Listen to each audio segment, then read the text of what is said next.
আসসালামু আলাইকুম দর্শক। রাসূল সাল্লাল্লাহু আলাইহি ওয়াসাল্লাম তিনটি কথা বলেছেন, যেই তিনটি কথা প্রতিটা মুসলমানের শোনা উচিত।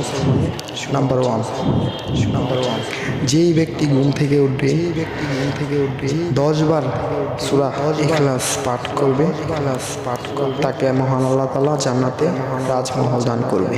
সুবহানাল্লাহ।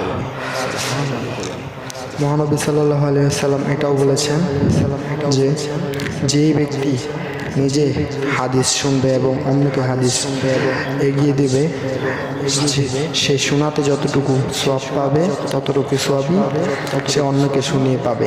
সুবহানাল্লাহ। মহানবী সাল্লাল্লাহু আলাইহি ওয়াসাল্লাম এই কথাও বলেছেন যে নিজে অন্যকে কষ্ট দেয় না এবং তার কষ্টের কারণ সে নিজে না, তো সে নিজেকে দোষী মনে করাটা ঠিক না।